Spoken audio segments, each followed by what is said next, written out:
This is Orson Welles, speaking from London.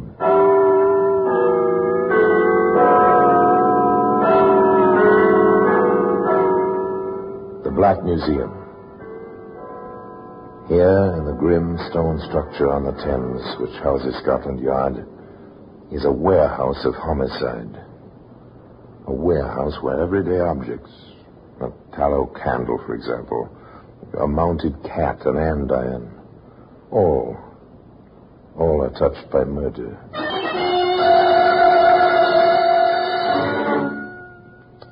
A bedsheet. That's a familiar object. You see them every night, except on rare occasions when you're roughing it. Linen is the usual material. Sometimes they're made of silk. This one is linen. It bears the imprint of the steamship Bengal Tower. May I make up your bed, Miss Parsons? Certainly, stewardess. We're on our way, aren't we? Yes, miss. That's the last we'll see of Cape Town. I'll just change your sheets, miss. Thank you. Fresh ones for the first night out. Today, that bedsheet can be seen in the Black Museum.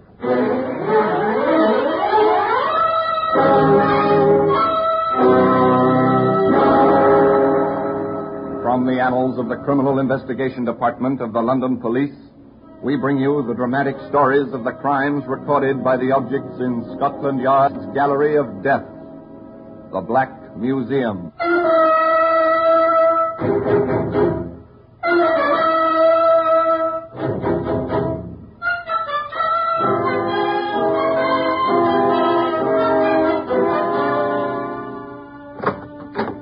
Well, here we are, the Black Museum.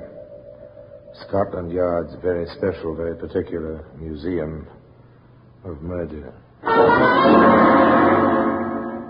If you're a student of criminology, a student with some imagination, I don't think you'll be alone here in the Black Museum.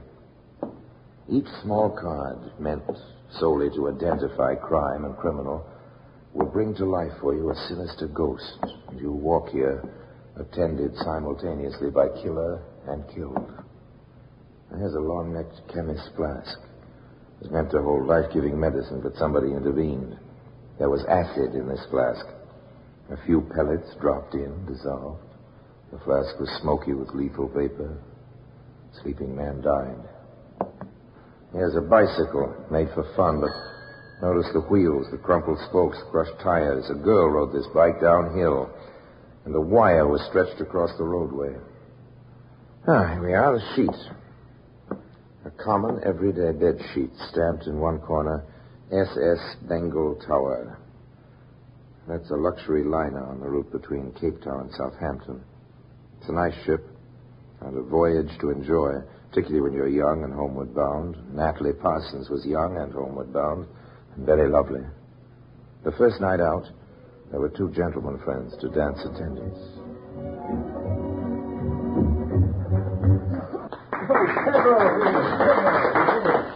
Thank you, Miss Parsons. Well, you make even a lieutenant's life a pleasure. Why, Lieutenant, I thought the Navy was the life for a young man with adventure in his soul. Well, that's just the legend, but all legends come to an end.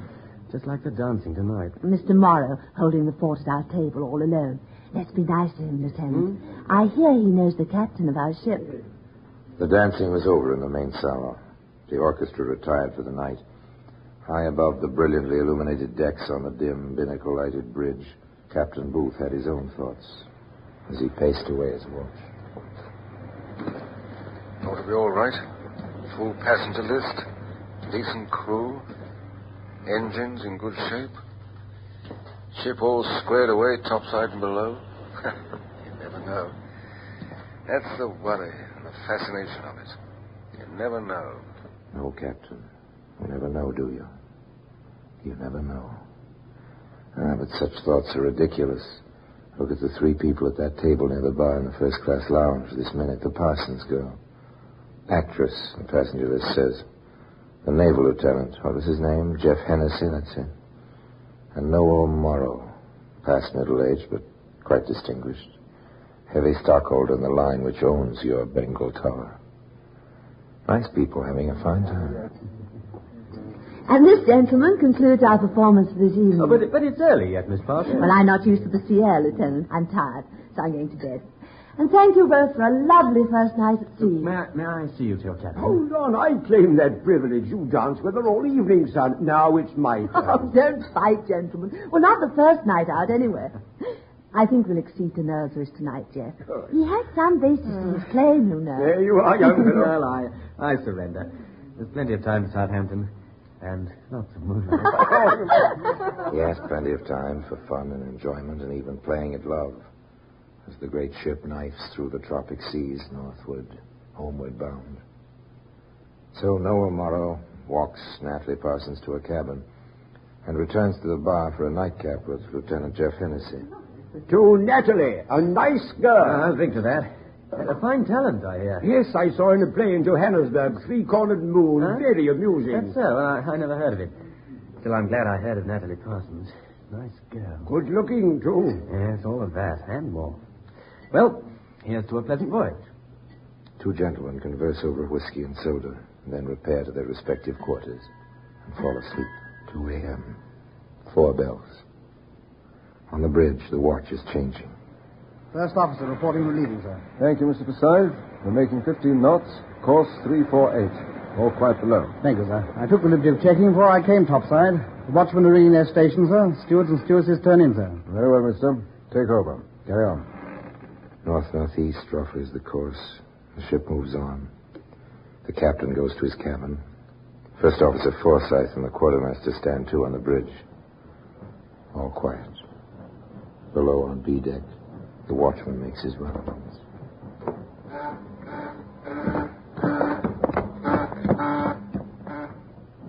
That's a funny one. B-24 ringing for steward and stewardess both. We'll have a look.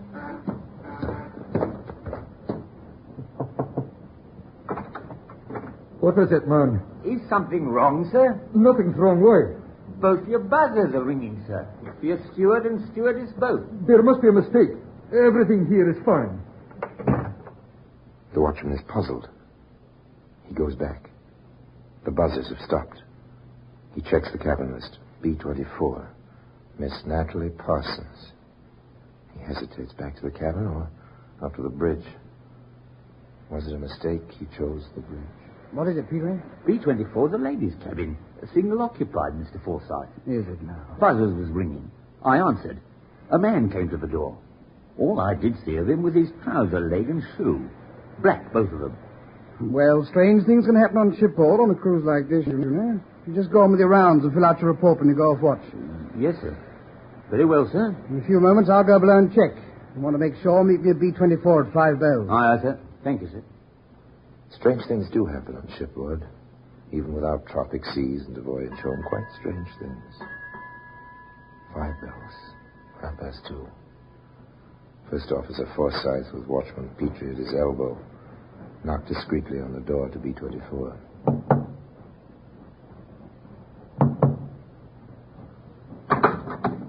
Unlocked, is it? Careless. So it seems, sir. Swing your torch in here, Petrie. Aye, sir. Nobody here. Cabin's empty. All right, Petrie. Make your report. I'll enter this on the log. We'll let it go at that. And girls will be girls, Petrie. I trust you haven't forgotten them. Discreet fellow, that first officer, but then he'd had plenty of cruise experience. He noted the matter in the log. After all, he had left the bridge for a few moments. And that was all.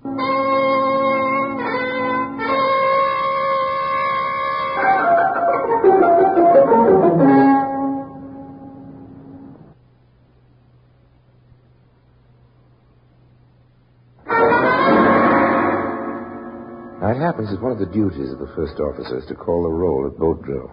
You know how that goes. The bells clang all over the ship. The passengers joke as they reach for life belts, dusty with disuse, and scramble to the boat deck at the stations noted on their cabin doors. And after a bit, the first officer comes around and checks the roll. Yes, I know. I quite agree, yes.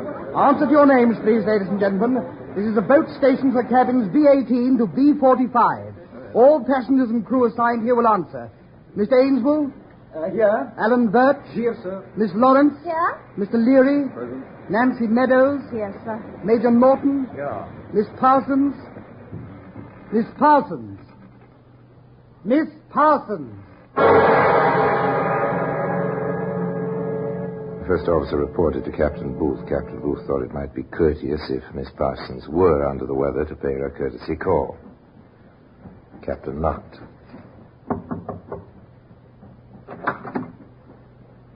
Empty. Strange. Stewardess? Stewardess! Yes, sir? You wanted me, Captain? I do. You see Miss Parsons this morning? No, sir, I haven't.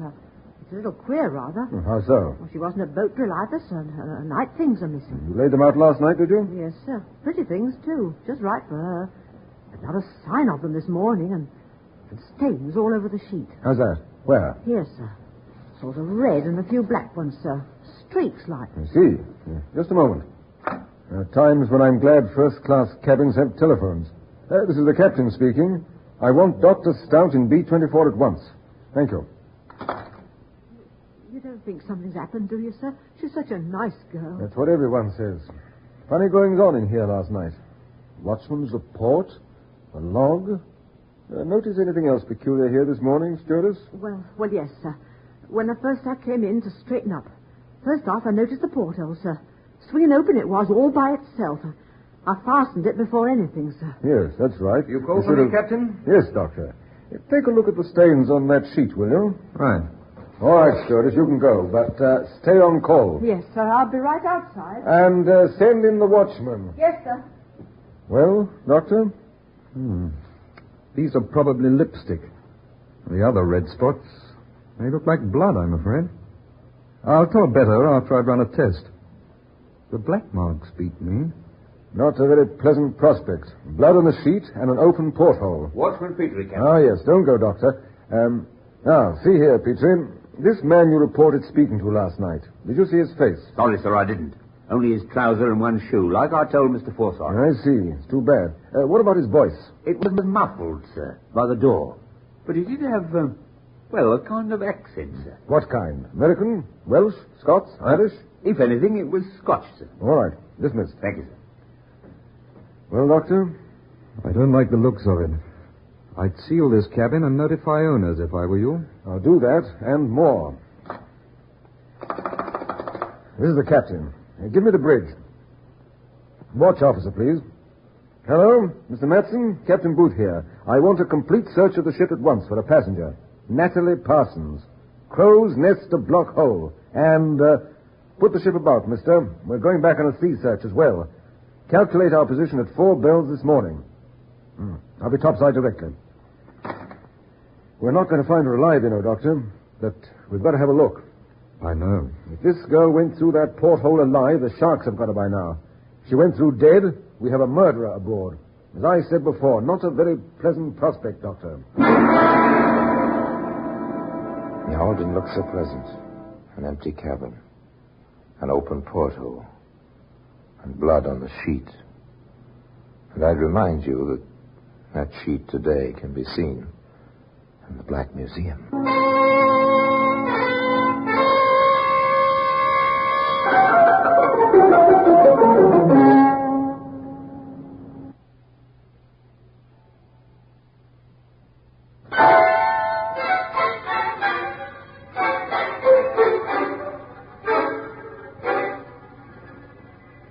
There was no sign, of course, nothing aboard ship, nothing beyond but empty, heaving sea.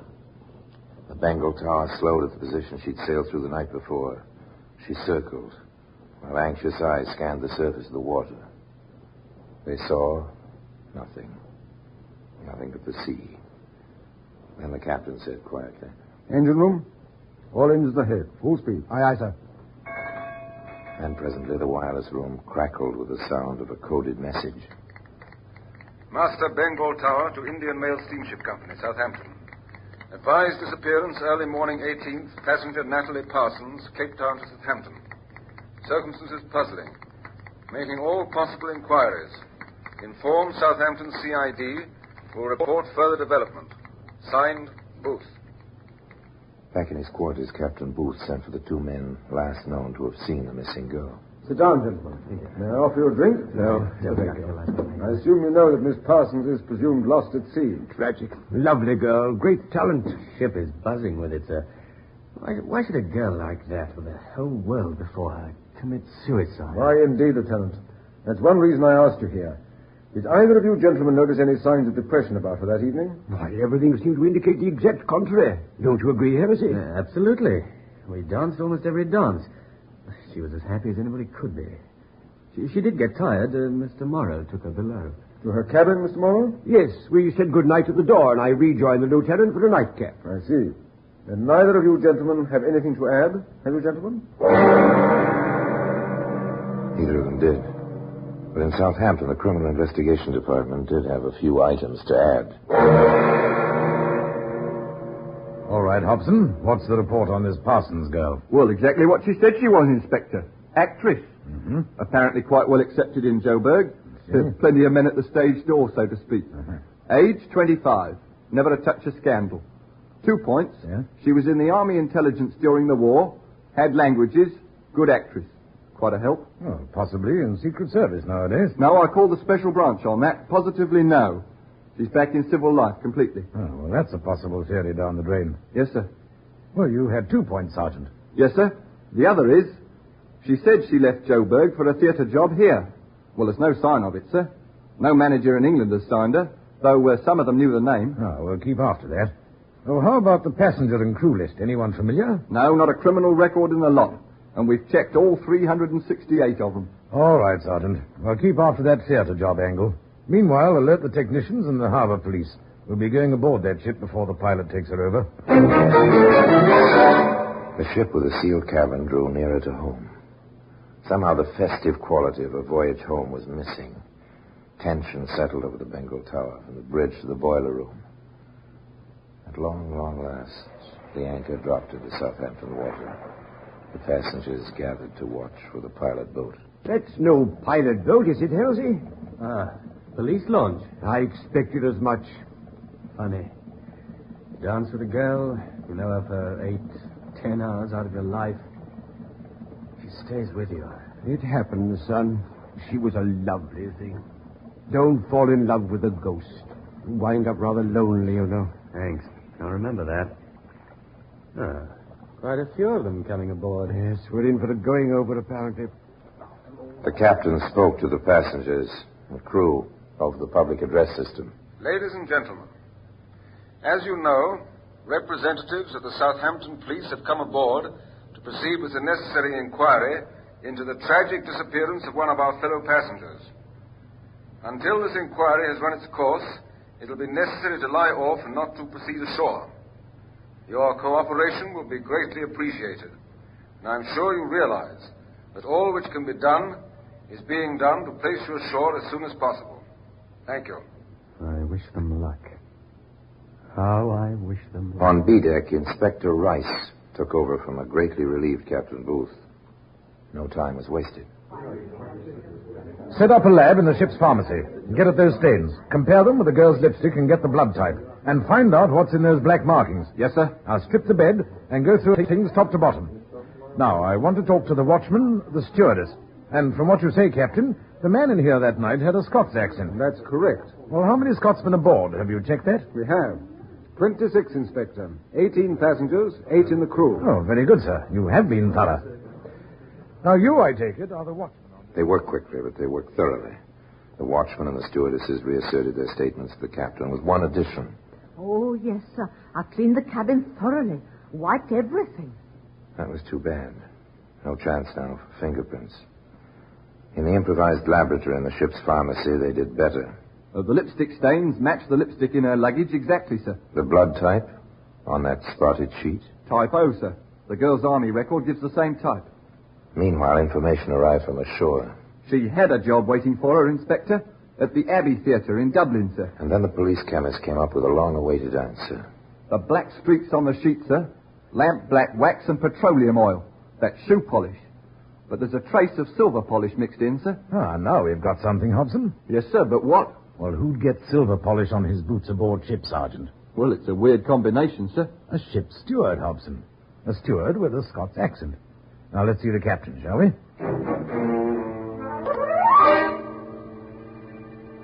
I'll cooperate in any way I can, Inspector. But even if it is one of my men, there's not a thing to tie any of them to the incident. Well, sir, I have an idea. We can let the passengers ashore now, but hold the crew. Then you invite the police detail and the ship's officers to luncheon. Set up 4 tables well apart, waited on by the 4 stewards you say are Scots-born. At the end of the meal...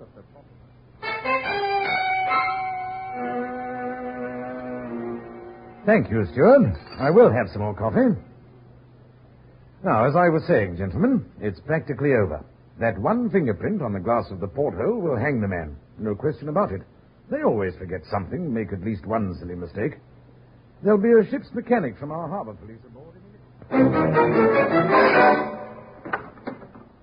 All right, young fella. You can stop polishing that porthole cover now. What's the meaning of this? I'm doing my job. There's no fingerprint on the glass. You fell for the inspector's plan. I'll have to take you in charge. Willful murder on suspicion. And I must warn you, anything you say may be taken down in writing.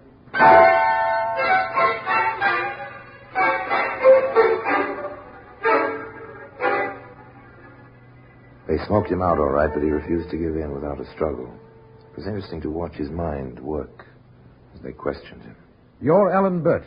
I am. Your first trip aboard the Bengal Tower? Round trip. Went out in her. This is the return. Like the ladies, do you? They seem to like me.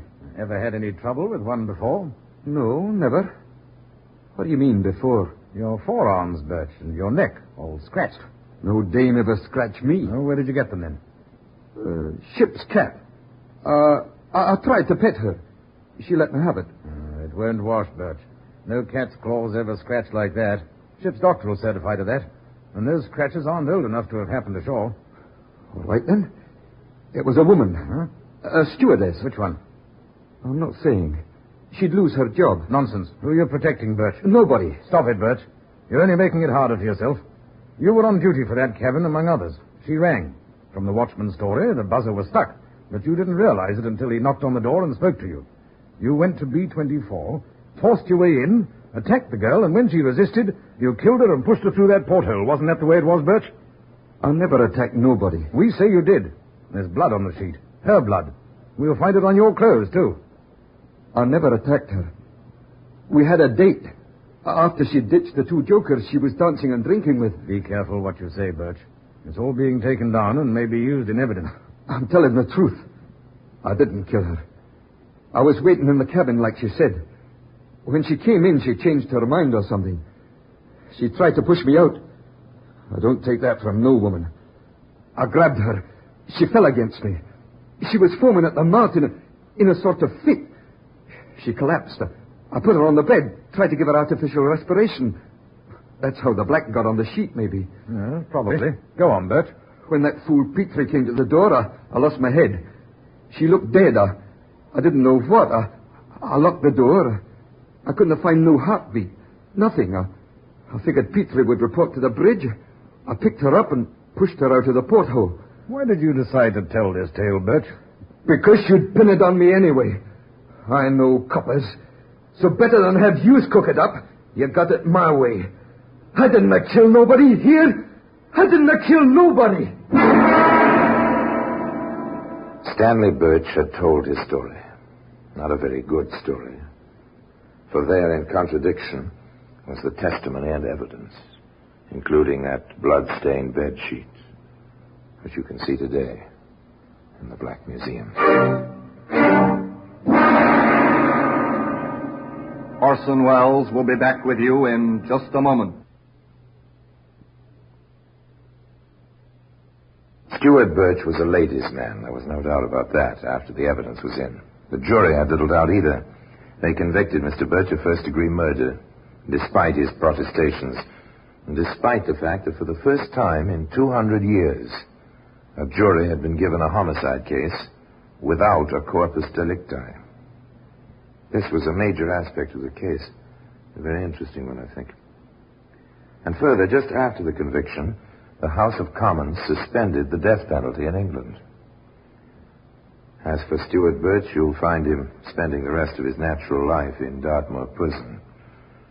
And as for the spotted bed sheet, it remains in its customary place. In Scotland Yard, in the Black Museum. And now, until we meet next time, the same place, I tell you another story about the Black Museum. I remain, as always, obediently yours.